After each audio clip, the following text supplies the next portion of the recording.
Bismillahirrahmanirrahim. Assalamualaikum warahmatullahi wabarakatuh. Innal hamdalillah nahmaduhu wa nasta'inuhu wa nastaghfiruh wa na'udzu billahi min shururi anfusina wa min sayyiati a'malina. May yahdihillahu fala mudilla lahu wa may yudlil fala hadiya lahu. Asyhadu an la ilaha illallah wahdahu la syarika lah wa asyhadu anna Muhammadan abduhu wa rasuluhu ma ba'd. Para pemirsa kaum muslimin wal muslimat yang dirahmati Allah Subhanahu wa taala, alhamdulillah kita bersyukur kepada Allah Subhanahu wa taala karena kita diberikan begitu banyak nikmat oleh Allah Subhanahu wa taala. Dan saat ini nikmat yang terbesar adalah kita kembali dipertemukan oleh Allah Subhanahu wa taala dengan bulan Ramadan. Bulan yang sangat mulia, penuh dengan berkah, rahmat dan ampunan Allah Subhanahu wa taala. Kita patut bersyukur karena memang mungkin ada di antara saudara kita, kerabat kita, ya, teman kita misalnya, atau guru-guru kita atau murid-murid kita yang Ramadan tahun lalu kita masih bisa bersama. Ternyata Ramadan tahun ini mungkin kita sudah tidak bisa bersama-sama lagi dengan mereka. Maka tentu ini adalah sebuah nikmat yang luar biasa yang Allah berikan kepada kita, sekaligus juga merupakan ujian ya dari Allah Subhanahu wa taala, bagaimana kita bisa memanfaatkan, memaksimalkan waktu ataupun kesempatan yang Allah berikan kepada kita. Masyarul muslimin rahimakumullah, kajian ini memang sengaja kami adakan, kami buat ya di bulan Ramadan ini, sebagaimana judulnya kajian duha spesial Ramadan ya, yang disingkat kajian DSLR ya. Kenapa DSLR? Ya ini karena mirip kamera ya. Jadi memang kita mencoba untuk memotret lebih dekat, lebih detail, ya, lebih dalam tentang Islam dan kondisi kaum muslimin saat ini. Tentu saja dengan berbagai macam permasalahan dan solusinya menurut Islam tentunya. Dan insya Allah pada kesempatan pagi hari ini ya, karena ini pembukaan ya kajian awal kita ya, kita berharap semoga Allah memberikan keridhoannya, berkahnya dan keistiqomahan ya kepada kita untuk bisa membersamai para pemirsa sekalian di setiap duha selama bulan Ramadan. Dan pada pagi hari ini insya Allah kita akan mengangkat tema marhaban ya Ramadan, muhasabah ya awal Ramadan ya, dikaitkan dengan Al-Quran surat Al-Baqarah ayat 183. Nah, pemirsa yang dirahmati Allah Subhanahu wa taala, Allah Subhanahu wa taala berfirman di dalam Quran surat Al-Baqarah ayat 183. A'udzu billahi minasyaitonir rajim. Bismillahirrahmanirrahim. Ya ayyuhalladzina amanu kutiba 'alaikumus syiyamu kama kutiba 'alal ladzina min qablikum la'allakum tattaqun. Ya ayyuhalladzina amanu kutiba 'alaikumus syiyamu kama kutiba 'alal ladzina min qablikum la'allakum tattaqun.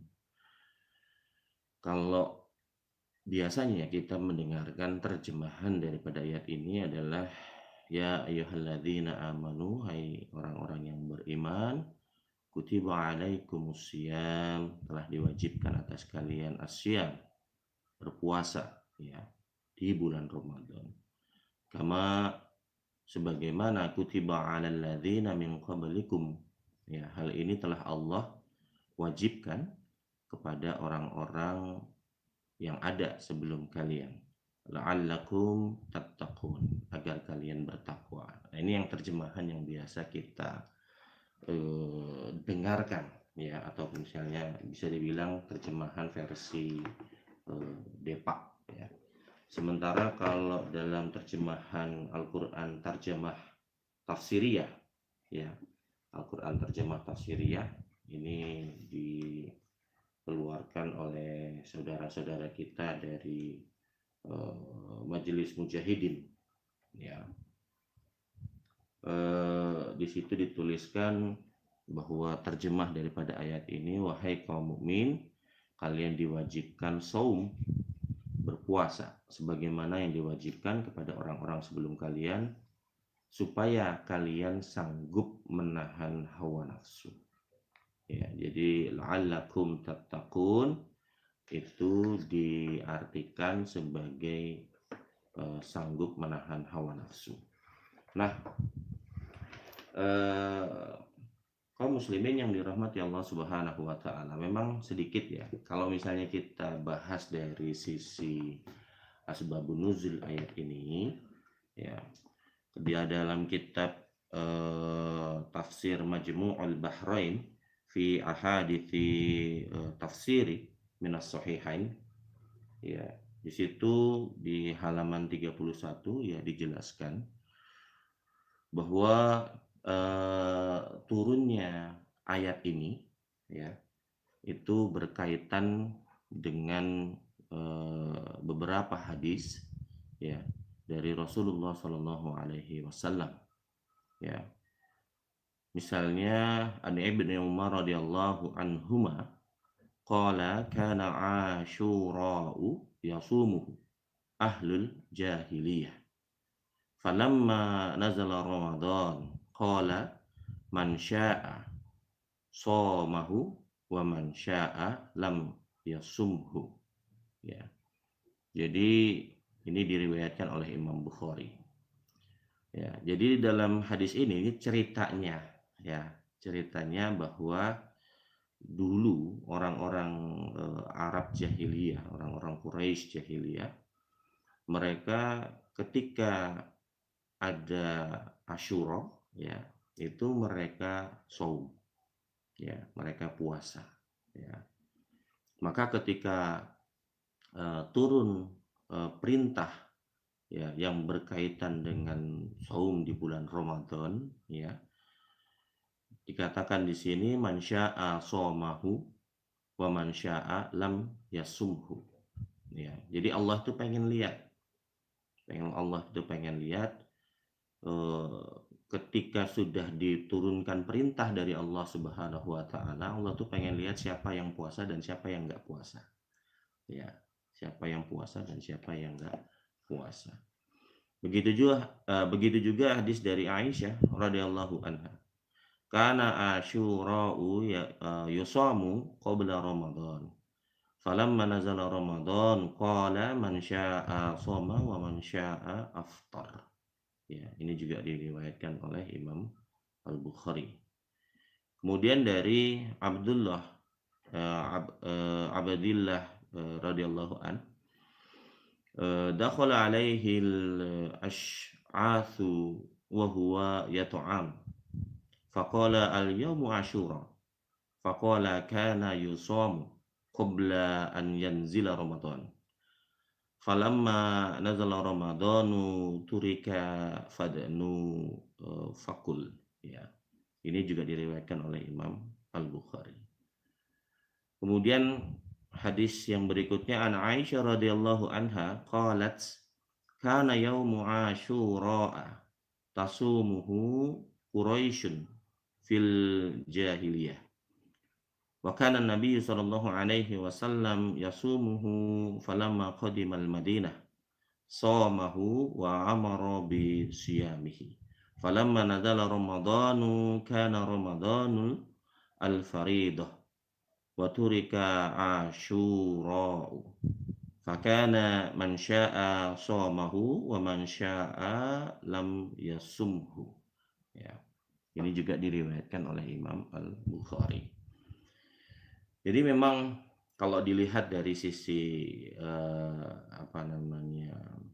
hadis-hadis yang melatar belakangi munculnya ayat ini, memang Allah Subhanahu wa taala itu ingin melihat Ya, siapa yang saum dan siapa yang enggak saum, ya. Nah, sementara Imam Ibnul Arabi menjelaskan bahwa makna dari la'allakum tattaqun, ya, itu menurut para ulama itu ada tiga tafsiran, ya. Ada tiga pendapat. Pendapat yang pertama, bahwa yang dimaksudkan dengan la'allakum tattaqun adalah la'allakum tattaqun ma hurrima 'alaikum fi'luhu, yaitu agar kalian terjaga dari perbuatan-perbuatan yang diharamkan kepada kalian. Jadi la'allakum tattaqun menurut pendapat yang pertama itu atau tafsiran yang pertama, maknanya itu bahwa saum ini, ya, diturunkan atau disyariatkan oleh Allah Subhanahu wa taala agar kita itu terjaga dari perbuatan-perbuatan yang diharamkan, ya, kepada kita. Kemudian pendapat yang kedua mengatakan bahwa la'allakum tattaqun maknanya adalah la'allakum tud'ifun fa tattaqun. Bahwa agar kalian itu menjadi lemah sehingga kalian menjadi bertakwa. Kenapa? Sebab ketika seorang itu puasa, ya, otomatis dia makannya sedikit. Ya, ketika makannya sedikit, syahwatnya juga akan melemah. Sehingga ketika syahwatnya melemah, maka maksiatnya juga akan sedikit, ya.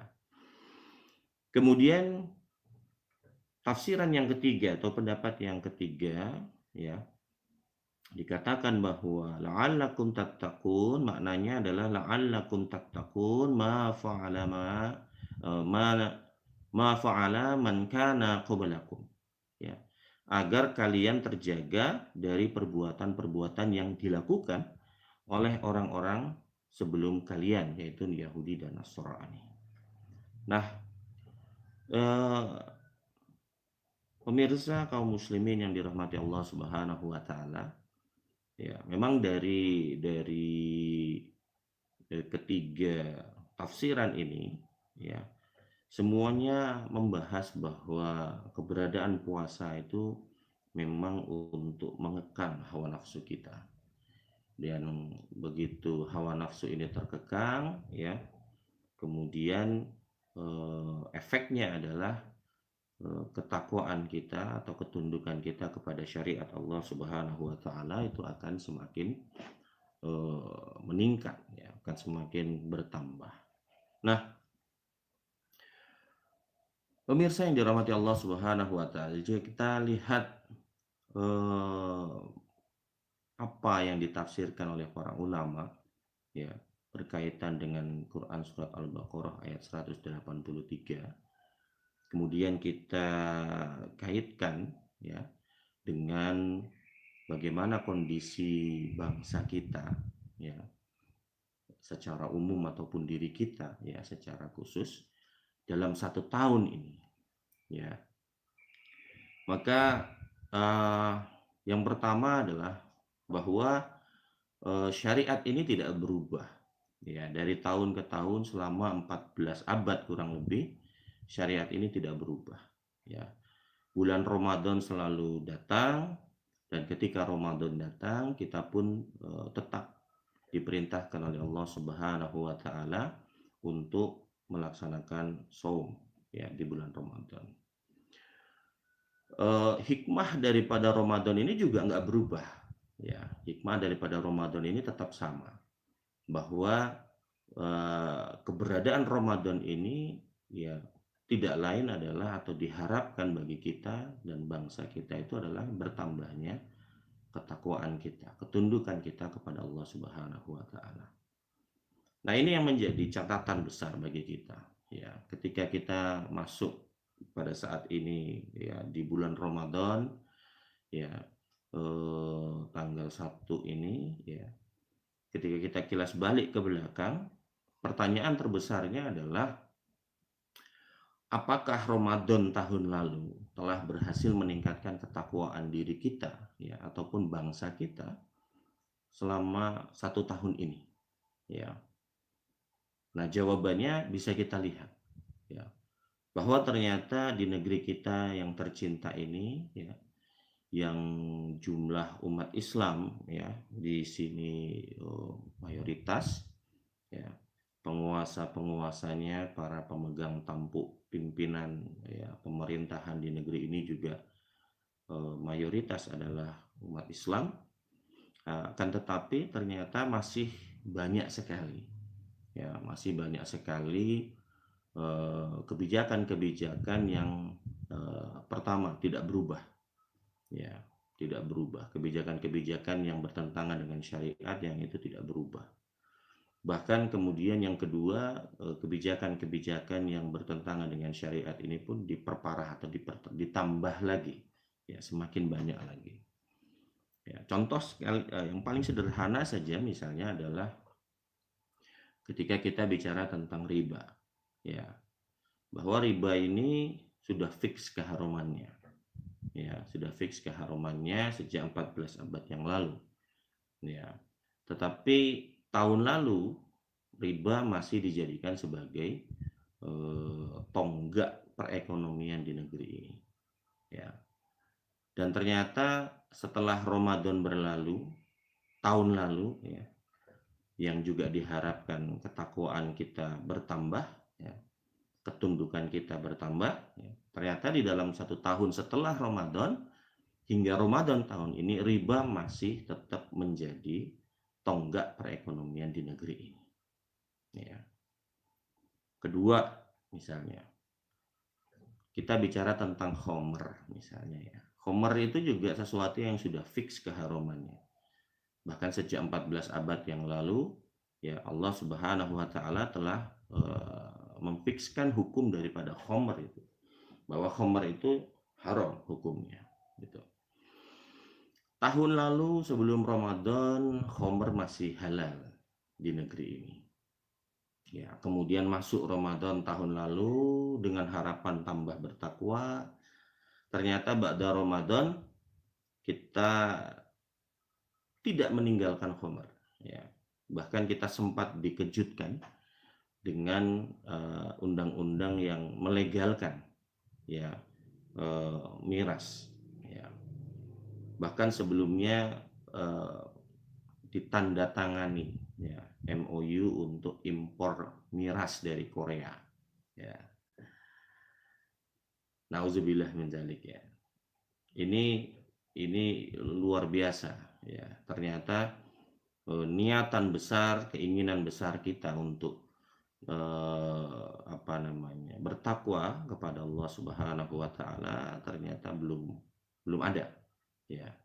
Belum terlihat faktanya ya, karena negeri ini ternyata masih tetap ya untuk menghalalkan khamr ya. Begitu juga perkara-perkara yang lain ya. Ini perkara yang saya katakan adalah contoh-contoh yang sudah menaun ya, perzinahan, pelacuran ya, itu perkara yang sudah menaun ya. Terus misalnya ya, bahkan definisi pemerkosaan misalnya ya, itu kan terhadap yang merasa dipaksa untuk melakukan seks ya, tapi yang tidak terpaksa tidak masuk dalam kategori pemerkosaan ya. Nauzubillah ya. Nah, belum lagi kita bicara tentang berbagai macam kebijakan-kebijakan baru ya, yang itu semakin mengejutkan kita ya, tentang bagaimana kondisi bangsa ini ya.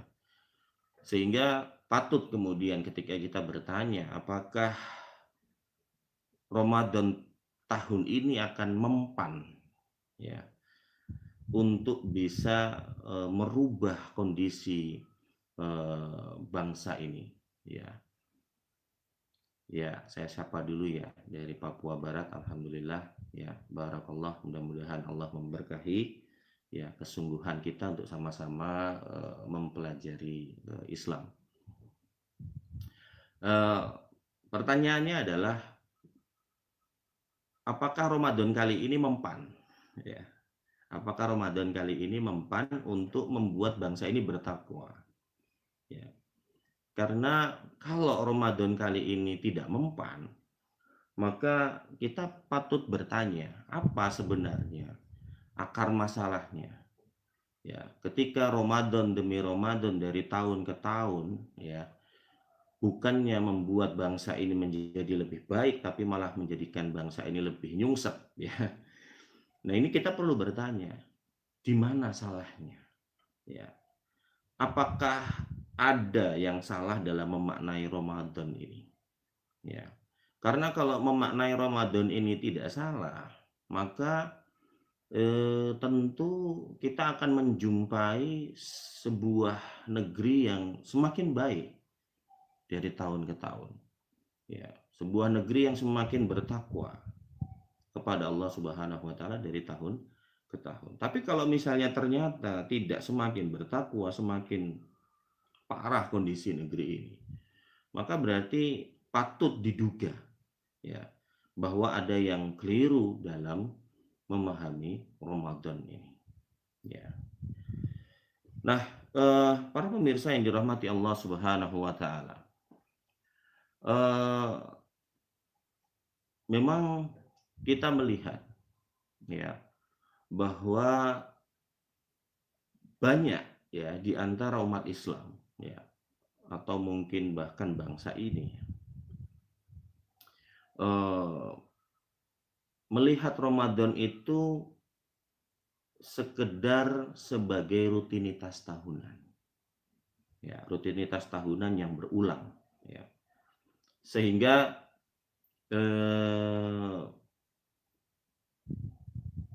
ya rasanya nggak afdol aja kalau nggak Ramadan gitu ya. Ada yang kurang. Tapi berhenti sampai di situ. Ya. Jadi Ramadan ini ketakwaannya musiman. Ya. Kita mungkin dengar masjid ya banyak muter-muter kajian ya ataupun membaca Al-Qur'an ya atau kemudian iklan-iklan yang banyak pakai kerudung tiba-tiba ya. Ya termasuk iklan Ibu Menteri Keuangan yang tiba-tiba minta bantuan wakaf ya, terus tiba-tiba pakai kerudungnya. Itu juga musiman. Ya. Nah, ini bahaya ya ketika kita melihat Ramadan itu adalah aktivitas musiman. Sehingga ketakwaannya, ketundukannya, ketakutannya terhadap Allah Subhanahu wa taala itu juga musiman. Ya. Nah, kalau musiman ya habis musim ya habis, selesai. Ya. Ya. Dan itu yang terjadi pada bangsa ini. Ya. Nah, inilah yang kemudian harus kita ubah. Ya. Kita tidak bisa mencukupkan bahwa Ramadan itu hanya sekedar aktivitas musiman. Ya, kita harus pahami bersama bahwa Ramadan itu adalah bagian dari perintah Allah Subhanahu wa taala. Bagian dari syariat Allah Subhanahu wa taala. Ya. Yang kalau kita tunduk kepada satu syariat yaitu tentang Ramadan, maka kita harus tunduk kepada syariat Allah Subhanahu wa taala yang lainnya. Ya. Karena ada banyak kutiba-kutiba yang lain di dalam Al-Qur'an. Ya. Ada banyak kewajiban-kewajiban yang lain yang Allah syariatkan di dalam Al-Qur'an. Pertanyaannya, ketika kita bisa tunduk kepada aturan Allah tentang saum di bulan Ramadan, kenapa kita tidak bisa tunduk kepada aturan-aturan yang lain? Kitabnya masih sama. Yang berfirman di dalam kitab itu juga masih sama. Ya. Yang kita ikuti, yang kita panuti, ya. Yang kita jadikan sebagai panutan dalam mengaplikasikan isi daripada Al-Qur'an itu juga masih sama. Ya. Lalu kenapa kemudian sikap kita berbeda? Ya.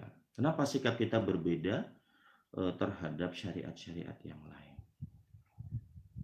Masyarul muslimin, pemirsa yang dirahmati Allah Subhanahu wa taala. Tidak lain hal ini adalah disebabkan karena kehidupan sekularistik.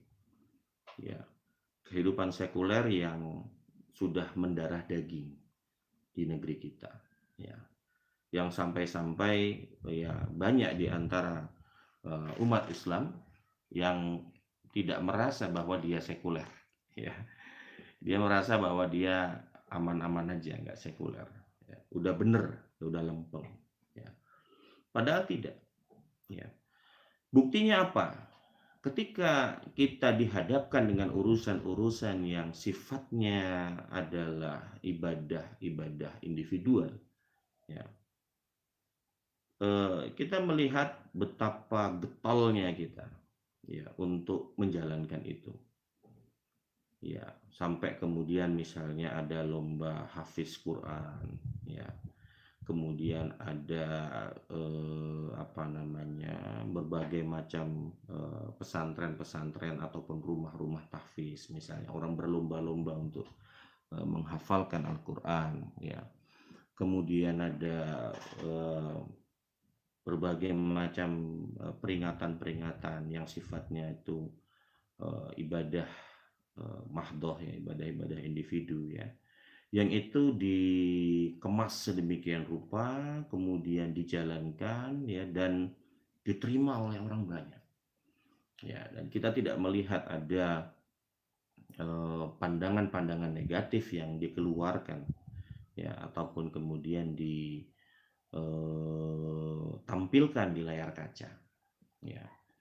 Tetapi ketika kita bicara tentang bagaimana Islam itu dipakai dalam kehidupan sehari-hari, disitulah kemudian muncul berbagai macam tanggapan, ya. Dan rata-rata tanggapannya nggak ada yang lurus, ya. Rata-rata tanggapannya selalu tanggapan yang jelek, ya. Jadi ketika seorang muslim berkeinginan untuk hidup dengan Islam, ya, ingin agar kehidupannya itu berjalan sesuai dengan syariat, ya, tudingan demi tudingan tuh muncul berbagai macam, ya. Mulai yang dikatakan garis keras, ya, radikal, ya, macam-macam, ya. Nah, ini sebenarnya indikasi yang nyata, ya, bahwa sekularisme itu benar-benar telah mencengkram negeri ini itu dengan begitu kuatnya, ya, sampai-sampai kita itu tidak merasa bahwa hidup kita ini udah sekuler, ya. Sampai-sampai kita merasa sudah biasa, ya, ketika Ramadan kita dekat dengan Allah, kemudian setelah Ramadan kita kembali kepada fitrahnya, ya, kembali menjauh dari Allah Subhanahu wa taala, ya. Naudzubillah min dzalik, ya. Sampai-sampai kita merasa yang seperti itu sudah biasa. Bukan perkara yang keliru, ya. Bahkan justru orang itu menjadi aneh, ya, ketika ada orang yang tetap bertakwa, ya, setelah selesai Ramadan. Ada orang yang tetap akrab dengan Al-Quran selesai Ramadan. Ada orang yang tetap ingin berdakwah, mendakwahkan isi Al-Quran setelah selesai Ramadan, ya. Ada para ustadz yang tetap ingin mengisi kajian, mengupas hadis demi hadis, mengupas ayat demi ayat, kemudian mengajak umat Islam untuk terus bertakwa kepada Allah Subhanahu wa taala, itu justru dianggap aneh, ya. Itu justru dianggap tidak lazim. Ini memang lucu, ya, ya. Jadi tapi itulah potret negeri kita yang tercinta ini, ya. Sehingga ketika dikatakan bahwa negeri ini adalah negeri yang sekuler, ya, ya, jangan kagetan, karena memang faktanya kita sudah sampai di titik itu, ya.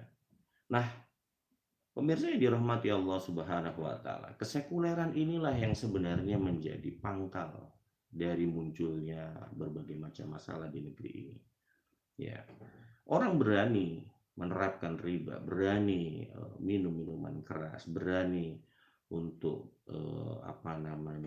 melakukan kemaksiatan yang begitu banyaknya, disebabkan karena kehidupan ini memang kehidupan yang sekuler, ya.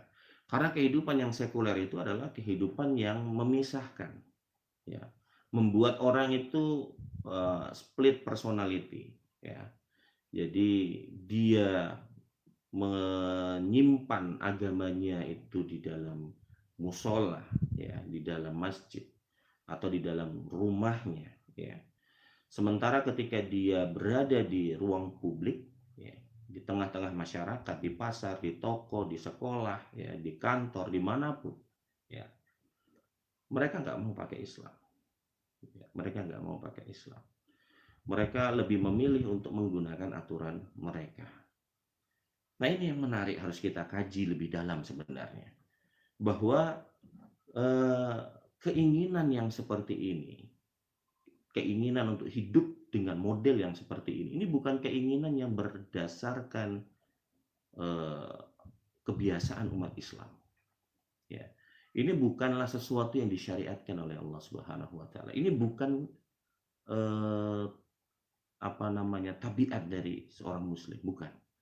Ya, tabiat bagi seorang Muslim itu adalah dia taat kepada Allah kapanpun dan dimanapun. Tabiat seorang Muslim itu adalah bagaimana kemudian dia hidup dengan aturan Allah Subhanahu Wa Taala, tidak dengan yang lain. Ya. Sementara yang mempunyai tabiat kayak begini, ya, yang mempunyai tabiat gak mau hidup dengan aturan Allah, ya, itu bukan umat Islam, bukan umat Islam. Ya, karena kita tahu dengan persis bahwa Rasulullah Shallallahu Alaihi Wasallam itu diutus oleh Allah Subhanahu Wa Taala itu untuk memperbaiki kondisi kita, ya, untuk memperbaiki kondisi umat. Akhlak-akhlak yang buruk itu kemudian diperbaiki oleh Rasul SAW. Ya, jadi keberadaan Rasul dengan syariat yang dibawa, ya, yang itu diturunkan oleh Allah Subhanahu Wa Taala itu untuk memperbaiki kebiasaan-kebiasaan yang buruk itu. Ya. Nah, kalau kita lihat ke belakang lagi, memang nampak bahwa kebiasaan hidup sekuler ini memang tidak berasal dari Islam. Ini asalnya dari Barat. Ya, kehidupan di Barat, di mana dahulu kala mereka memang hidup dengan kondisi, ya, di mana salah satu agama itu memegang tampuk kekuasaan, ya, menjadi penguasa. Nah, parahnya adalah kemudian agama tersebut memang tidak dilengkapi, ya, atau bisa dikatakan bukanlah sebuah ideologi yang dilengkapi dengan tatanan kehidupan, aturan secara rinci. Ya, apalagi ketika bicara dalam bentuk mengurus urusan orang banyak. Ya. Sehingga kemudian muncul, ya, kondisi-kondisi di mana rakyat itu tertindas. Ya, rakyat itu tertindas. Bahkan mereka atas nama agama kemudian menindas rakyat. Ya, ini dahulu, ya, cerita dahulu di masa kegelapan Eropa, ya. Sehingga disitulah kemudian singkat cerita muncullah para pemikir-pemikir, ya, yang protes ceritanya, ya, yang protes, yang tidak mau kehidupan mereka diatur dengan model kayak begitu, ya, sehingga kemudian mereka bersepakat atau muncul kesepakatan bahwa agama tidak boleh ikut campur dalam urusan kehidupan bernegara, kehidupan bermasyarakat, ya, itu tidak boleh ikut campur. Karena mereka belajar dari apa yang mereka rasakan, bahwa ketika agama itu dicampurkan atau ikut campur dalam urusan-urusan bernegara maupun bermasyarakat, yang terjadi adalah penindasan, kedoliman dan sebagainya. Ya, sehingga mereka sepakat, oke, agama tetap boleh ada, tapi nggak boleh ngatur urusan masyarakat. Gitu. Nah, ini dulu, ya, di zaman kegelapan Eropa. Kemudian muncullah pandangan hidup ala kapitalis sekuler yang kita kenal sekarang.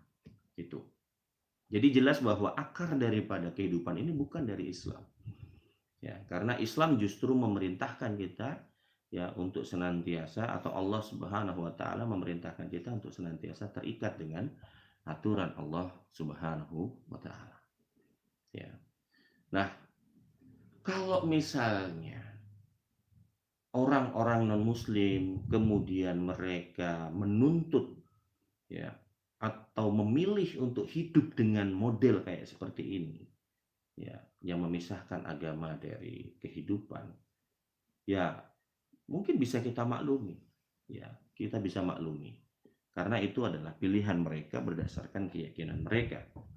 Tetapi yang nggak masuk di akal, yang tidak bisa kita pahami adalah ketika umat Islam juga pengen hidup kayak begitu.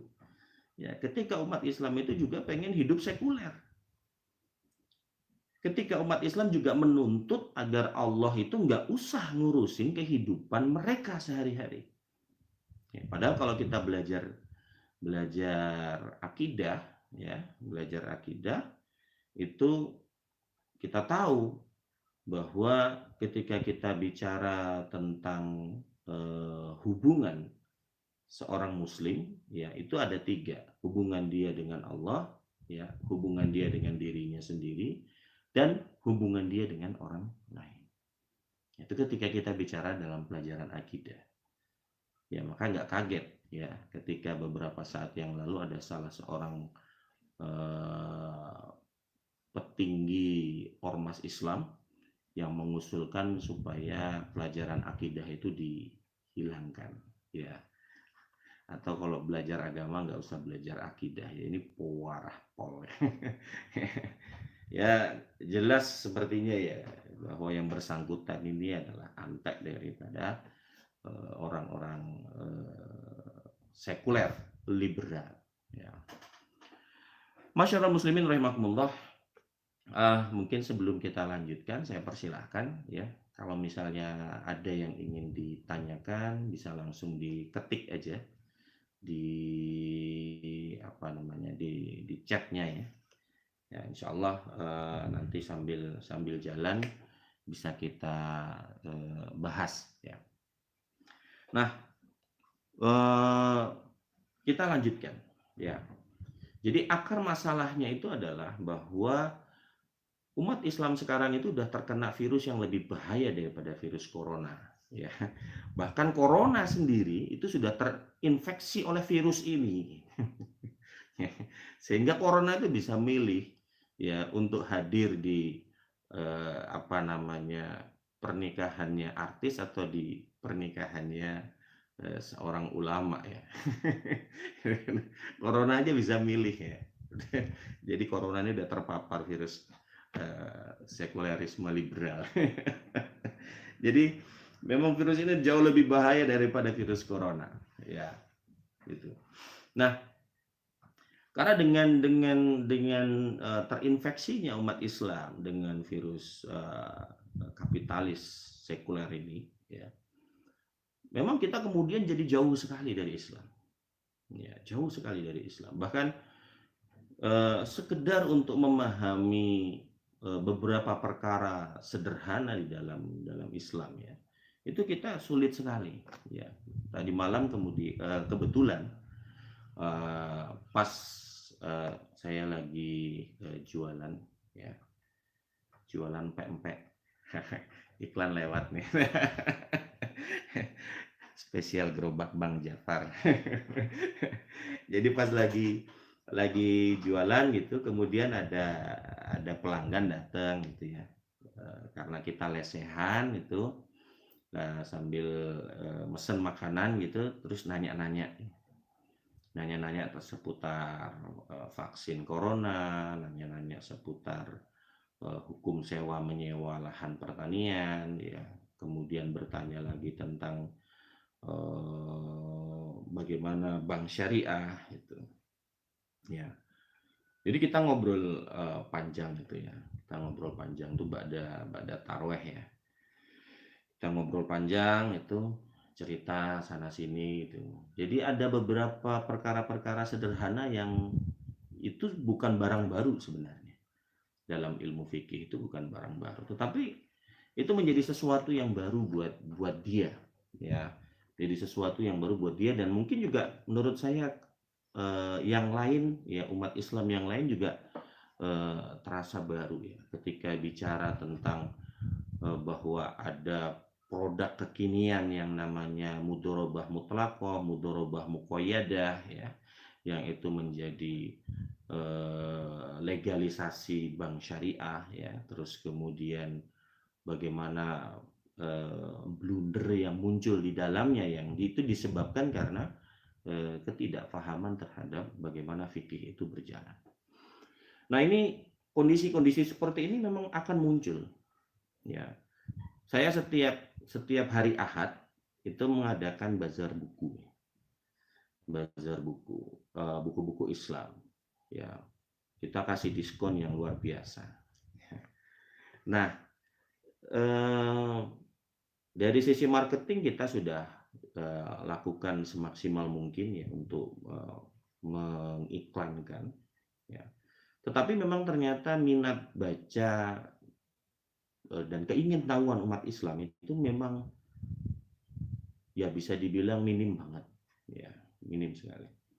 Jadi ada seorang pengunjung yang rutin datang gitu ya, rutin datang karena kita biasanya ya setiap kali bazar buku selalu dibarengin dengan bedah buku ya. Jadi ada buku-buku yang kita jual di situ, kemudian kita bedah satu-satu. Nah, ada satu pengunjung yang datang ya rutin ya. Kemudian ya kita akhirnya diskusi ya tentang kenapa kok minat baca umat Islam ini turunnya luar biasa gitu. Nah, singkat cerita saya katakan bahwa karena memang umat Islam tidak merasa membaca itu adalah kebutuhan. Membaca buku-buku Islam itu adalah sebuah kebutuhan. Mereka hanya melihat bahwa membaca itu hobi. Ya, makanya coba lihat ya, ketika dulu-dulu atau mungkin sampai sekarang ya, kalau nulis biodata misalnya hobi (2) membaca misalnya gitu ya. Jadi baca itu hanya hobi aja. Ya namanya hobi itu nggak semua orang punya hobi yang sama.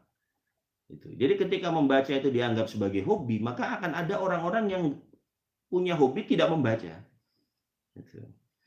Nah, padahal ketika kita bicara tentang buku-buku Islam, saya katakan bahwa itu bukan hobi, itu kebutuhan. Ya, karena ketika sekarang kita itu taruhlah misalnya kita bicara bahwa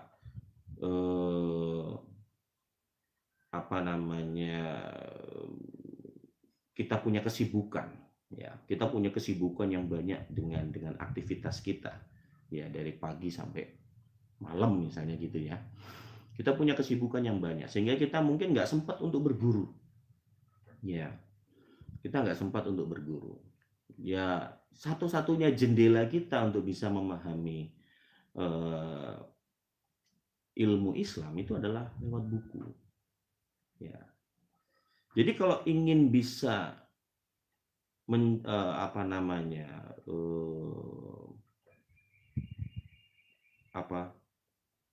punya minat yang besar ya terhadap buku, maka pahami bahwa buku itu adalah membaca buku Islam itu adalah kebutuhan. Ya, seperti kita makan. Ya yang dimakan itu saja. Nasi ya begitu-begitu aja. Mau ganti beras model apapun ya nasi aja gitu. Tapi kita nggak pernah bosan makan nasi. Kenapa? Karena kita tahu kita butuh. Sama ketika kita bicara tentang buku juga begitu. Kalau kita bicara tentang kebutuhan, maka kita tidak akan pernah bosan dengan buku. Kita nggak akan pernah bosan untuk membacanya. Ya, kita nggak akan pernah bosan untuk membahasnya. Kenapa? Karena kita butuh. Nah, kebutuhan akan buku Islam ini diawali dengan pemahaman kita tentang kebutuhan kita akan Islam itu sendiri. Ya, jadi salah satu yang memperparah kondisi di era kapitalis sekuler saat ini adalah kita itu tidak merasa butuh dengan Islam. Ya, dalam kehidupan. Kita hanya merasa butuh dengan Islam sekedar untuk kehidupan pribadi kita, ibadah kita. Ya. Kalau nggak percaya, ya, coba lihat pertanyaan-pertanyaan yang muncul di setiap bulan Ramadan tentang zakat. Dari tahun ke tahun pertanyaannya sama. Zakat mal itu nisabnya berapa? Ya, jenis-jenis zakat mal itu apa aja? Orang mikirnya zakat mal itu hanya 2, emas dan perak. Ya. Kemudian bagaimana cara menunaikannya? Ya. Kemudian zakat profesi itu ada apa enggak? Ya. Kemudian berapa besarnya? Kalau zakat fitrah itu seperti apa? Besarnya berapa per kepala? Ya, kapan dibayarkannya zakat fitrah? Itu pertanyaan berulang. ya, dan selalu muncul. Padahal selalu dibahas di bulan Ramadan dan tersebar banyak sekali di dalam buku-buku yang sudah terbit. Ya. Nah, pertanyaannya kenapa kemudian umat Islam tuh berulang-ulang bertanya tentang itu? Ya, saya melihat ada kemalasan berpikir yang luar biasa. Ketika mereka nggak tahu, mereka tidak berusaha untuk mencari tahu, tapi kemudian gampanglah tanya Ustadz aja, selesai, instan. Ya, mereka nggak perlu capek-capek belajar, nggak perlu capek-capek memahami, terus kemudian tinggal tanya Ustadz. Ya, sehingga kemudian muncullah orang-orang dengan pendapat-pendapat yang disandarkan kepada Ustadz A, B, C dan seterusnya. Ya, kemudian mereka juga ketika memilih Ustadz itu memilih yang enak di hati. Memilih yang enak di hati, yang banyak ketawanya dan sebagainya. Ya, Insya Allah nanti sore saya ngisi kajian pada asarnya sampai dengan maghrib ya, berbuka puasa di salah satu instansi. Nah, itu permintaannya dari awal sudah kita bahas yang happy aja, Ustaz. Jadi dari awal sudah mintanya yang happy aja, enggak mau yang mikir gitu loh. Kita pernah ada Ustadz dulu ngisi di sini terlalu serius ini, terlalu banyak mikirnya gitu ya. Jadi udah pesen ya, selama Ramadan seminggu sekali nanti Ustadz tolong isi ya, tapi yang happy. Saya ketawa itu. Ya, nanti kita lihatlah. Saya bilang yang happy itu kan ketika kita masuk surga ya, saya bilang gitu. Jadi kalau kita bicara happy itu berarti kita bicara hal-hal yang bisa membuat kita masuk surga. Nah, itu happy. Ya Allah. Jadi sudah seperti itu. Ya, kita diterpa sekularisme ini luar biasa. Sehingga pemirsa yang dirahmati Allah Subhanahu wa taala, solusinya adalah ketika kita ingin agar Ramadan ini punya makna, oke, kita jadikan Ramadan ini sebagai nuqtatul ibtida ya, titik awalnya. Ya, kita jadikan ini sebagai titik awal perubahan kita. Ya, titik awal perubahan kita. Nah, cuma yang menjadi catatan bahwa untuk menjadikan Ramadan itu sebagai titik awal perubahan, maka yang harus kita lakukan itu adalah proses. Ya, tidak ada ceritanya sesuatu itu berubah tanpa ada sebuah proses. Itu tidak ada. Ya, artinya ketika kita berharap bahwa Ramadan ini menjadi titik awal perubahan diri kita dan bangsa ini, maka sejak awal Ramadan sampai akhir Ramadan itu adalah proses yang harus kita jalani dengan serius. Proses untuk apa? Proses untuk memperbaiki akidah kita, memperbaiki keimanan kita, memperbaiki pemahaman kita tentang Islam. Ya, harus kita install. Ya, jadi yang sebelum-sebelumnya ada pemikiran yang ada sebelumnya itu udah kita reset dulu. Ya, kita delete dulu, kita buang semua, kemudian kita install pemahaman yang baru. Apa? Kita install pemahaman bahwa Islam itu adalah din yang sempurna. Islam itu adalah agama yang sempurna. Islam itu adalah aturan hidup yang sempurna. Ini harus kita install. Islam itu adalah aturan hidup yang nggak hanya ngurusin gimana kita beribadah kepada Allah Subhanahu wa taala. Islam itu juga ngurusin gimana kita mengurus diri kita, dan Islam juga ngurusin bagaimana kita bermasyarakat, bernegara. Ya, jadi mulai bangun tidur sampai bangun tidur lagi itu diatur dalam Islam. Nah, ini harus kita install terlebih dahulu pemahaman ini. Ya. Jadi pemahaman yang lama bahwa Islam itu parsial dan sebagainya itu buang dulu semua. Buang dulu. Karena sudah terbukti bahwa pemahaman itu keliru. Gitu. Untuk apa kemudian kita mempertahankan pemahaman yang keliru itu? Kalau kita sudah tahu misalnya di dalam komputer kita bahwa ada 2 program dan salah satunya crash misalnya gitu ya, sehingga komputer itu hang. Terus kita mau mempertahankan, ya, wis ini program luar biasa ini, saya pertahankan aja gitu loh. Tapi komputermu hang, wis nggak apa-apa lah, yang penting saya pertahankan ini programnya ini, tak install aja tetep ae, wis nggak apa-apa lah, ya, meskipun komputer hang. Lah terus ngopo, lah kalau komputer hang terus apa yang mau dipakai? Ya kan? Jadi cara berpikirnya lucu. Lah kalau sudah tahu bahwa penyebabnya itu adalah salah satu software yang crash misalnya ya, sehingga menyebabkan hang, satu-satunya jalan apa? Delete, install ulang.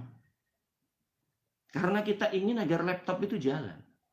Lah kehidupan ini juga begitu. Ketika kita sudah tahu bahwa akar masalahnya itu karena kita membelah Islam, ketika kita memperlakukan Islam dengan gaya sekuler, maka yang harus kita lakukan itu kita buang sekulernya.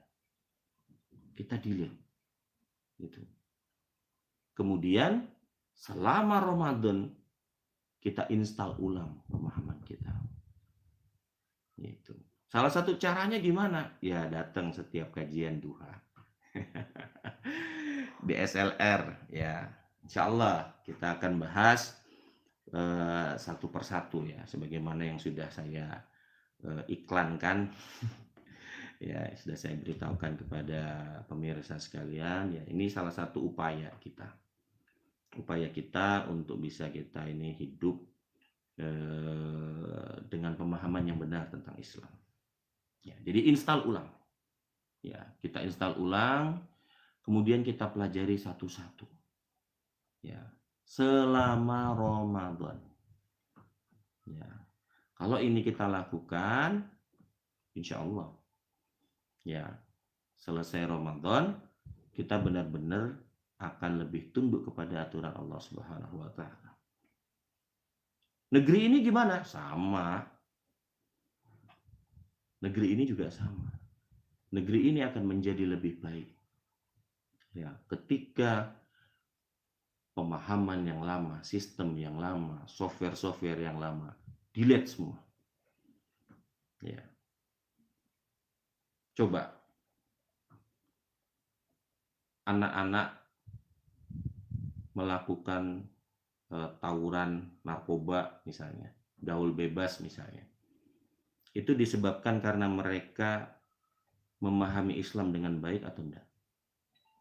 Apa mereka begitu gara-gara Islam? Enggak.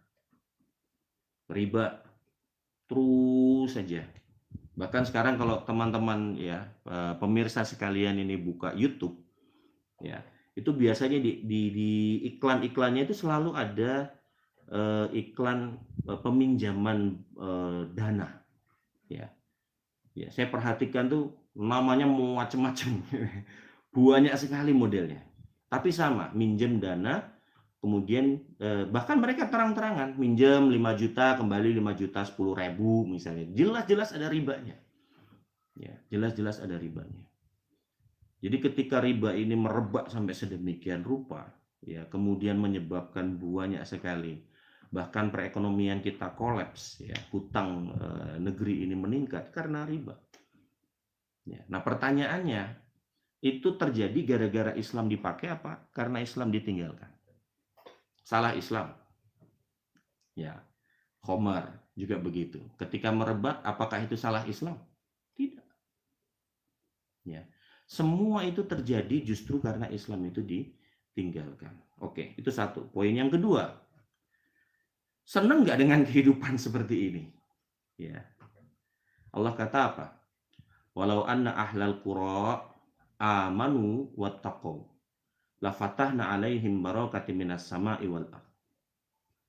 Kalau penduduk yang tinggal di sebuah negeri itu mereka beriman dan bertakwa, kata Allah, maka pasti akan aku limpahkan, akan aku bukakan barokah baik dari langit maupun dari bumi. Kata Allah begitu. Walakin kadzabu, akan tetapi yang ternyata terjadi sebaliknya, kata Allah. Mereka ini malah kadzabu, mereka mendustai ayat-ayat Allah, mereka mendustai syariat Allah. Mereka tidak mau beriman dan bertakwa. Ya. Terus kata Allah apa? Fa'akhadnahum bima kanu yaksibun. Maka aku azab mereka disebabkan karena ya ulah mereka sendiri. Sehingga kalau sekarang beberapa saat yang lalu kan gempa luar biasa ya. Dari Malang itu bahkan sampai di Bali ini terasa sekali. Kencang sekali. Ya.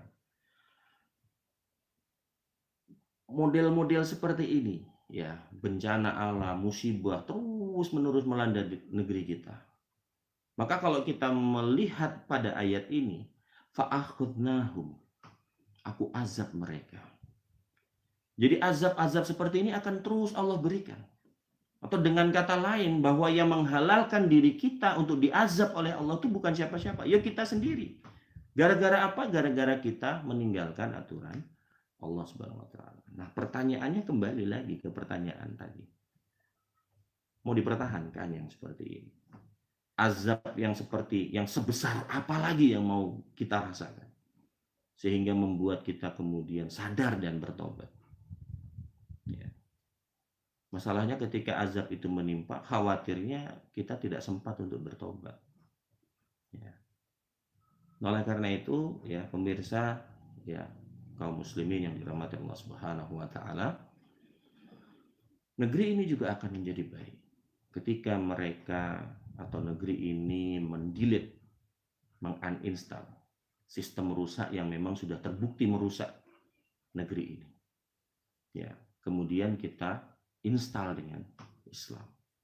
Dan itu kita mulai dari Ramadan ini. Ya, insyaallah ya kita akan lanjutkan kembali kajian ini besok di jam yang sama ya.